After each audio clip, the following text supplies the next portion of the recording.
চলো বন্ধুরা, আজকে তোমাদের সাথে একটা ভালো টেস্টি জিনিস শেয়ার করছি। দেখো আমের আচার তৈরি করছি। আর আমি একটু গুঁড়ো মশলা করে নিয়েছি, গোটা মশলাকে ভেজে গুঁড়ো করে নিয়েছি। আর এই যে আমার আম শুকিয়েছি দুদিন ধরে, আজকে আমি আমের আচারটা করে নিচ্ছি। আর এই আচার আমি এর আগেও করেছি, আর সেগুলো প্রায় ফুরিয়ে যাওয়ার মধ্যে, আর এটা করছি।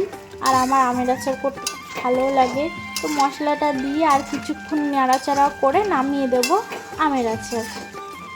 চলো আবার পরে আসছি। তো আমের আচার তো রেডি হয়ে গেছে, তো এটা ঠান্ডা করে কাচের বয়মে ঢালবো। আর ছাদে আমের আচার আম তেল আছে, চলো ওগুলো দেখাই। তো দেখতে পাচ্ছ কি রোদ ছাদে। তো এই দেখো, এটা হলো আমের আচার। এটা প্রায় মনে হয় 1 সপ্তাহ আগে করেছি, তাই এইটুকুই রয়েছে।